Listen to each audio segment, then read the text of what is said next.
Madali lang naman ang proseso ng akreditasyon. Una nyo munang dapat alamin ay kung sinong mga doktor at aling mga ospital ang gusto nyong makasama sa programa. Kadalasang nagsasagawa ng mga pag-aaral ang mga grupo sa kanilang mga miyembro para malaman ito. Before namin sila kinuha, nagpalabas kami ng survey form kung sino yung maisasuggest nila na ano. So, lumabas naman sila dun sa listahan. Hindi kami kumuha ng tipong wala talaga nag-suggest kasi hindi nila kilala. No? Ibig sabihin, tested na ng ibang member. Mula sa mga kasagutan ng mga miyembro, maaari nyo nang piliin kung sino-sino mga doktor at aling mga ospital ang maaari nyong lapitan para alukin na maging kabahagi ng DPK. Maaari rin kayong magtanong tungkol sa kanilang mga polisiya ukol sa akreditasyon, aksesibilidad, mga katauhan, pasilidad, at iba pang serbisyo. Mabuting gumamit ng isang questionnaire para gabayan ang pagtanong ninyo. Sa gatekeeper kasi una namin tinignan, may sarili siyang klinika. Kasi importante kasi yung doon sa pupuntahan ng miyembro namin. Bukod sa may klinika siyang sarili, yung oras niya accessible sa member. Tsaka yung lugar. Kung titignan yung sakop ng members namin, si Dr. Luis Duldulaw sa Paso de Blas sa may toll gate.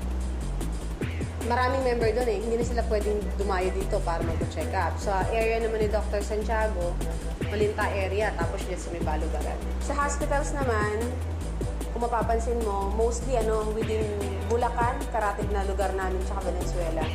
Kapag napili nyo na ang mga HSP na nais nyo makasama sa DPK, oras na para mag-alok at makipagnegosasyon.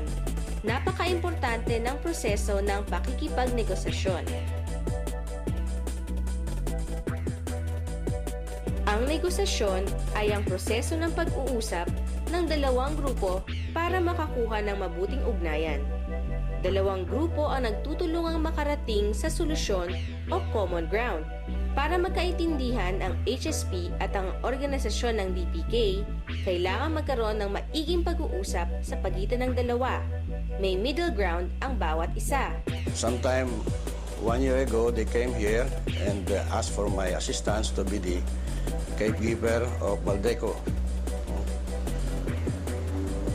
And I am fully convinced to be the accredited gatekeeper of Baldeco's DPK program because it becomes more accessible to all patients nearby the patients of barangays.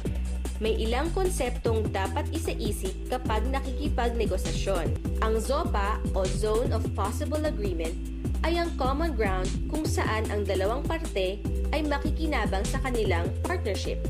Ito ay naaabot matapos ang maiging balitaktakan at usapan. Ilang mga katanungan dito ay, paano ito nakakadulot ng kabutihan para sa parehong grupo? Anong mga serbisyo ang ibibigay ng HSP?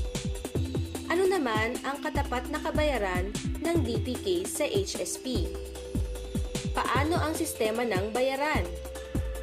Fee for service o pagbayad sa dapat serbisyo? Capitation o bayad sa bawat bilang ng mga miyembro ng DPK?